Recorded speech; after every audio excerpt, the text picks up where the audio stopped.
तो घुटनों का दर्द यदि हो जाता है तो पहला तो हम ये जानना चाहेंगे कि सबको ही लगभग बुढ़ापे में 85-90% घटनाएं हैं कि घुटनों का दर्द, आज की स्थितियां। तो पहले तो हम ये जानना चाहेंगे कि घुटनों का दर्द होता क्यों है, और यदि हो जाए तो क्या ऑपरेशन कराना ही ऑप्शन है या आयुर्वेद कुछ औषधियों के द्वारा उसे ठीक कर सकता है? सबसे पहले तो सभी लोगों को मेरी तरफ से राधे राधे। भगवान श्री कृष्णा जी की कृपा सब पे बनी रहे। और मैं आज आप लोगों के सामने हूँ और महाराज जी ने सवाल बड़ा अच्छा पूछा है, आप सबके लिए है, पूरे देश के लिए है, जनता के लिए है। क्योंकि जो लोग घुटनों के दर्द से परेशान है, जिनके घुटने खराब हो गए हैं या घुटनों में दर्द रहता है, किसी के बुजुर्ग के रहता है, किसी के जवां उम्र में भी रहता है, तो ऐसे लोगों को जब हम लोग मिलते हैं, हम लोग कुछ दवा की बात करते हैं, तो बहुत सारे लोगों के दिमाग में ये डाल दिया जाता है कि आपका ऑपरेशन होगा। और ये बात डालने वाला कोई डॉक्टर नहीं होता, उसका पड़ोसी होता है, खुद घर के लोग होते हैं। तो जरा सा घुटने में दर्द हुआ नहीं कि सामने वाला सीधे बोल देता है तेरा ग्रीस खत्म हो गया। तो मतलब वो जो ग्रीस खत्म होने वाला वर्ड है, वो वर्ड उसके दिमाग में आ जाता है कि मेरा सचमुच कुछ खराब हो गया। तो वो इंसान जो है वो डिप्रेशन में जाने लगता है। ऐसे करके वो जब डॉक्टर के पास जाता है, हॉस्पिटल में जाता है, तो महाराज जी उसको वहाँ भी बोल दिया जाता है कि ऑपरेशन करवा लो, अब ग्रीस खत्म हो गया। तो उसको लगता है कुछ सचमुच मेरा खत्म हो गया।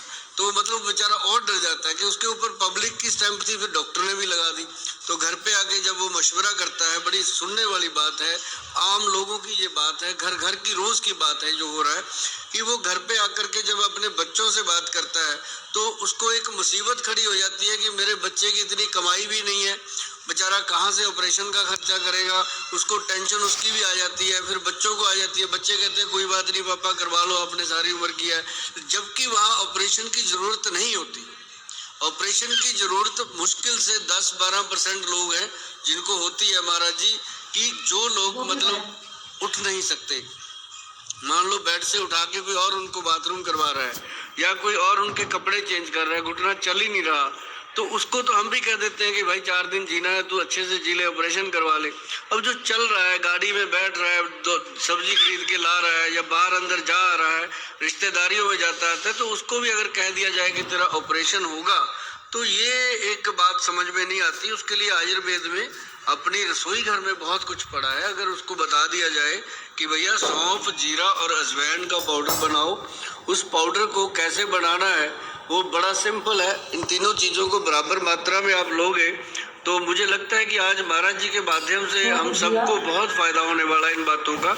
जो मैं चंडीगढ़ में बैठ करके लोगों को देखता हूँ, पंजाब सारा मेरे पास आता है, हरियाणा आता है, लेकिन आज मेरा मन था कि मैं भगवान श्री कृष्णा जी की नगरी में आकर महाराज जी के समृद्ध बैठ करके अच्छे से आप लोगों से बात करूं।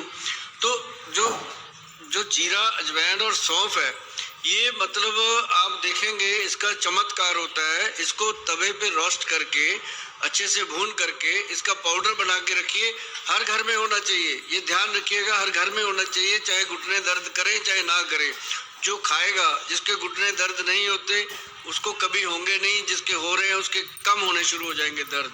क्योंकि अजवाइन जो है वो आपकी गैस को खत्म करती है। जो जॉइंट्स के अंदर एक गैस बनती है, वो उसके साथ क्या है, जॉइंट स्टिफ हो जाते हैं और पेन होता है, दर्द होता है। तो इसका मतलब ये नहीं होता कि ग्रीस खत्म हो गया, घुटने में साइनोवल फ्लूइड होता है, ये ग्रीस ग्रूस पता नहीं कौन कहने लग गए हैं, पर ये एक फ्लूइड होता है अपने घुटने में, जो कि अपनी बॉडी के अंदर सिर्फ घुटने ही एक जॉइंट नहीं है जी, 360 जॉइंट है अपनी बॉडी के जी। उंगलियों में देखो 3 जॉइंट है, हर एक अंग में जॉइंट है, तो हर जॉइंट को ये लुब्रिकेशन चाहिए होता है। तो उसके लिए एक और बढ़िया चीज मैं बता दूं, वो है खसखस जो होती है, खसखस जिसको आप बोलते हैं, पोस्त का दाना, उसको ले लो और उसके साथ जो तिल होते हैं, अपने अब तिल वगैरह खाते रहते हैं, जो शीशम के बीज, उसको लेकर के आप बराबर मात्रा में अगर आप उसको रोस्ट करके अच्छे से खाना शुरू कर दो, तो आप देखेंगे कि 5-6 महीने हो गए खाते हुए, शरीर में कुछ अलग ही एनर्जी है, चेंज ही आ रही है। तो ये चीज़ें जो है ना महाराज जी, बॉडी में एनर्जी देती हैं। और लोग क्या करते हैं, लोग डॉक्टरों के पास जाकर के दवाइयाँ खानी शुरू कर देते हैं। फिर वो बड़े आके शौक से बताते हैं, गोयल साहब ये दवाई मैं खाता हूँ, मेरे को माइग्रेन है, ये दवाई मैं खाता हूँ, मेरे को लीवर की प्रॉब्लम है, ये मैं खाता हूँ, मेरे को घुटने की, मतलब हर बीमारी की अलग दवाई खा रहा है। एक पेशेंट के घर पे 20-20, 25-25 गोलियों के पत्ते पड़े हुए हैं जो वो खाता है डेली। और उसको खाने से अब पेशेंट आके कह देते हैं, गोयल साहब शुगर ने तो हमारी जान लेनी कर रखी है। शुगर ने तो कुछ किया ही नहीं बेचारी ने, उसने तो कुछ कहा ही नहीं। कहा क्या, जो शुगर के लिए हम दवाइयाँ खाने लग जाते हैं, मोटी मोटी गोलियाँ खाने लग जाते हैं, वो अपने अंदर खून की कमी पैदा करते हैं। तो ये जो आपने बोला रोस्ट करके, तो इसको क्या क्या क्या आपने बताया? एक तो जीरा, एक अजवाइन और एक सौंफ, इनको मिला के पाउडर बना के 1 चम्मच, आधा चम्मच ले लो भोजन के बाद। इसको सुबह शाम कब? तीनों बार, जब भी भोजन करो, 2 बार भोजन के बाद ये सब 1 चम्मच ले लो। इससे क्या होगा? इससे होगा कि पेट की जो जितनी भी पेट की प्रॉब्लम है वो ठीक होगी, और बॉडी की गैस्ट्रिक प्रॉब्लम ठीक होगी। और इसका जो कॉम्बिनेशन होता है ना जी, वो पेन किलर का काम करता है। जैसे हम पेन किलर खाते हैं जी, उसका काम करता है अगर इसके साथ मतलब इसको लिया जाए पानी के साथ। सौंफ, अजवाइन और जीरा, हाँ, ये तीनों को भूंज करके पाउडर बना के भोजन के बाद 1 चम्मच ले लें। किस उम्र के बच्चे, किस उम्र के लोग ले सकते हैं? ये 1 दिन से लेके 100 साल के बुजुर्ग तक सभी ले सकते हैं। बट ये होता है कि बच्चों को थोड़ी मात्रा कम देनी होती है। जो कहते हैं बच्चा रात को रोता है, दिन में रोता है, सोता नहीं है, उसके पेट में प्रॉब्लम है, उसको भी फायदा करता है ये। और दूसरा एक भारत जी और बात मेरे को ध्यान में आई है कि अपने रसोई घर में अक्सर सभी के घरों में हल्दी होती है। बिल्कुल, जो हल्दी है वो उसके अंदर करक्यूमिन की मात्रा होती है, जो मतलब कि वायरस से लड़ने की शक्ति रखती है। वायरस चाहे वो कोई भी हो, किसी प्रकार का भी हो, उसके अंदर एक आती है काली हल्दी। काली हल्दी मैं कहूँगा सभी नोट करके रखिएगा। ये आपको बड़े आराम से पंसारी से मिल जाती है ये चीज़ें, कि इन चीज़ों के लिए कहीं जाना नहीं पड़ता कि हमें बनाने के लिए दिक्कत आएगी। मेरी आदत है कि मैं घर की चीज़ें बताऊँगा। मैं आपको दवाइयाँ तो लोग देने के लिए बहुत कुछ देते हैं। इसमें एक तो काली हल्दी है, एक अम्बा हल्दी बहुत लोगों ने सुनी होगी, फिर एक है इसके अंदर दारू हल्दी, फिर एक है जी इसके अंदर जंगली हल्दी, और एक नॉर्मल पीली हल्दी। 5 हल्दियों की बनती है पंचम हल्दी। आप गूगल पे लिखोगे ना पंचम हल्दी, टॉप पे आएगी। कोई भी कहीं भी बैठा कोई लिख ले तो टॉप पे वो पंचम हल्दी आती है। उसका आधा चम्मच रात को सोने से पहले दूध में घोल करके, 1 कप दूध लो, उसमें घोल करके उसको पियो। अगर शुगर है तो मीठा मत डालिएगा, अगर शुगर नहीं है तो आप अपनी मर्जी से उसमें मीठा मिला सकते हैं।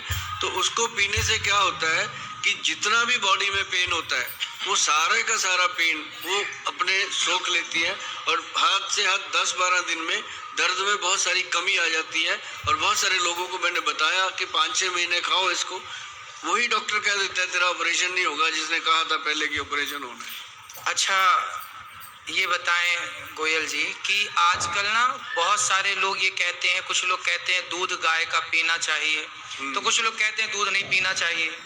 तो आयुर्वेद में दूध का स्थान कहाँ है और कितना? दूध का सबसे पहले दूध का स्थान है। अगर कोई बीमारी है तो भी, नहीं है तब भी। अब जैसे हम बताते हैं, बहुत सारे लोग हैं कहते हैं जी आप गोयल साहब बता देते हो हल्दी दूध में डाल के लेनी चाहिए, हमें तो कोलेस्ट्रॉल बढ़ता है। मैंने कहा भाई हमने हल्दी वो नहीं कही जो आप रसोई में रखी हुई है, मैंने पंचम हल्दी बोली है। जो अम्बा हल्दी है और दारू हल्दी है, ये यूरिक एसिड को, कोलेस्ट्रॉल को और जोड़ों के दर्द को कंप्लीटली कवर कर लेती है। इसको अगर दूध में मिला के लेते रहो तो ये एक अपने आप में बहुत बड़ी औषधि का काम करती है जी। तो सिंपल दूध जो गाय का लगा के जो पीते हैं वो पीना कैसे पिए? पीना सही है कि गलत है? बिल्कुल सही है, वो सही पीना चाहिए। और जैसे कि एक कहते हैं कि दूध जो है वो तुरंत फायदा करता है, घी जो है वो देर से फायदा करता है। दूध के फायदे तुरंत मिलते हैं।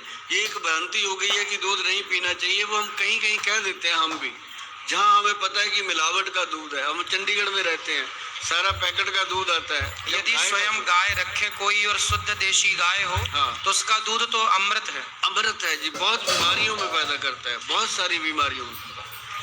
जो बाजार का दूध होता है पैकेट वाला, पता नहीं कितना पुराना है, वो दूध के लिए कुछ लोग मना करते होंगे, लेकिन जो शुद्ध देशी गाय आप घर में रखते हैं, हम सब रखते हैं, गाय का दूध सदा से अमृत था, अमृत है और अमृत ही रहेगा।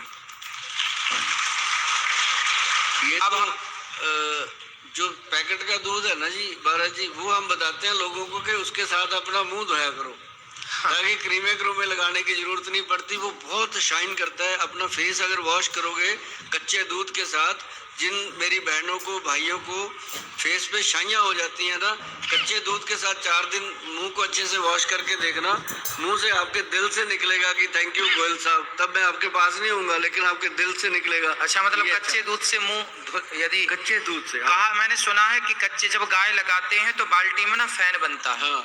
वो फैन लगा देने से, चेहरे में लगाने से अच्छा होता है। बहुत छाइयाँ खत्म हो जाती हैं जो निकलती है ना लेडीज को, वो 10-12 दिन में खत्म हो जाती है। जी सही है जी महाराज। और कमर दर्द का, जैसे माताओं को कमर दर्द होता है, अधिकांश कहते हैं बच्चा पैदा होने के बाद स्त्रियों को कमर दर्द की प्रॉब्लम शुरू हो जाती है, और फिर ये कमर दर्द ना सारी जिंदगी महिलाओं को परेशान करता है। और आजकल तो पहली डिलीवरी के बाद से ही, मतलब 25 साल की लड़की भी यदि है और एक बच्चा हो गया, तो उस उम्र से ही कुछ लोगों को 25-30 साल की आयु से स्त्रियों को कमर दर्द की प्रॉब्लम कुछ स्त्रियों को शुरू हो जाती है, वरना 35-40 के बाद तो 80% स्त्रियों को कमर दर्द की प्रॉब्लम हो ही जाती है।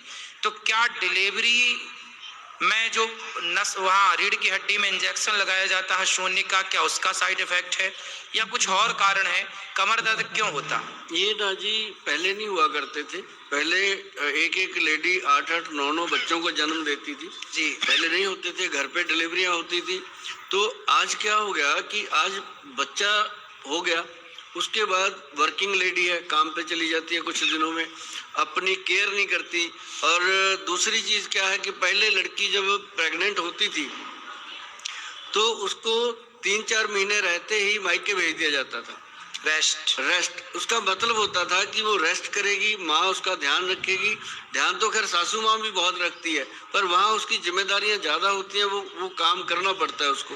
तो ये जो चीज़ें होती हैं कि रेस्ट नहीं मिलता, और कम से कम बच्चा जब पैदा होता है उससे 3 महीने पहले और 3 महीने बाद का जो रेस्ट है वही उसको तंदुरुस्त रख सकता है। ना कोई वैद्य, ना कोई हकीम, ना कोई डॉक्टर वहाँ पे काम कर सकता है।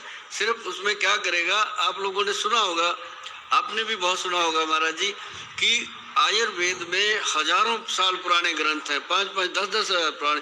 उन ग्रंथों में एक जड़ी बूटी है जिसका वर्णन है, जड़ी बूटी का वर्णन है कि कमरकस। सुना है आप लोगों ने, किसी ने कमरकस सुना है? कमरकस पंसारी के पास एक जड़ी बूटी मिलती है, उसका नाम ही कमरकस रखा गया। जैसे मतलब कि बहुत सारी ऐसी कहावतें हैं जो आपके लिए फायदेमंद होती है। जो कमरकस होती है, ये ले लो आप 100 ग्राम, उसके अंदर डाल लो पंचम हल्दी 100 ग्राम, दोनों को मिक्स कर लो साहब। और एक ना जी काला गोंद आता है, गोंद, ब्लैक गम, हाँ काला गोंद, और एक जटामांसी। ये सब लिख लेना प्रोग्राम से, बिल्कुल। आप पेन से लिखोगे। जटामांसी तो सुना है हमने। हाँ, जटामांसी जैसे जटाएं होती हैं साधु संतों की, वैसे वो जटा की तरह होती है, उसका नाम ही संतों ने रखा हुआ है जटामांसी। तो वो जो दवा होती है वो आपकी मतलब नसों को, जो नाड़ियाँ होती हैं, जैसे रीढ़ की हड्डी की नस है, अपनी बॉडी की नस है, तो नसों में जो प्रॉब्लम आती है वो उसको खोल देती है और ब्लड सर्कुलेशन को कारगर कर देती है। और उसके बाद क्या होता है कि बहुत सारे लोग हैं जो कमर के दर्द से फ़ायदा ले चुके हैं। और इसके लिए मैं चाहूँगा कि जितने भी लोग कमर की दर्द से परेशान हैं वो एक बार महाराज जी को ज़रूर बताएंगे कि हमने ये दवा बनाई थी और खाई थी, और ये बना करके खुद खाएं। इसको जो हमारी कंपनी बनाती है, हम भी बनाते हैं, गवर्नमेंट से ये अप्रूव करवाई हुई है, जोड़गज केसरी के नाम से है। जोड़गज केसरी के नाम से है, बहुत पुराना ये ग्रंथिक योग है। तो ऐसे करके जो कमर का दर्द है उसके लिए काला गोंद जो है, ब्लैक गम जो है, वो बहुत इफेक्टिव है। इसको 5-6 महीने तक लेना चाहिए, हल्दी वाले दूध के साथ ही लेना चाहिए, बहुत फायदा इसमें मिल जाता है महाराज जी। सही है। तो आप समझ रहे हैं, कमर दर्द में यदि आपको राहत चाहिए तो हमारे वैद्य जी जो कह रहे हैं वो सुनिए। और ये वैद्य, हमारे वैद्य जी जो हैं, ये बहुत समय से ये सब रिसर्च कर रहे हैं, कार्य कर रहे हैं। और वैद्य हमारे यहाँ तो जब लक्ष्मण जी को शक्ति लगी तो वैद्य जी ही तो आए थे। लंका से हनुमान जी किसे लाए थे? सुखैन वैद्य को। तो वैद्य की परंपरा कोई आज की नहीं, अपनी वैदिक परंपरा है ये। तो जो कह रहे हैं ये सुनना है और इसे फॉलो करना। जो बहन बेटियों को कमर दर्द है, लाखों रुपए तो दवाई में खर्च कर चुके, ये तो घर बैठे बन जाएगा, आपका कोई पैसे भी नहीं लगने। पंसारी से ले आना, चीजें बना के उपयोग करना और स्वस्थ रहना। सबसे बड़ी बात है कि आप स्वस्थ रहें। आपका स्वास्थ्य ही आपकी अमीरी है। आप कितना भी पैसा कमाओ पर आप स्वस्थ ही नहीं है तो करोगे क्या पैसे का? इसलिए आपका स्वास्थ्य आपका सबसे बड़ा धन है। अब आते हैं बच्चों पर। छोटे छोटे बच्चों को आजकल भूलने की बड़ी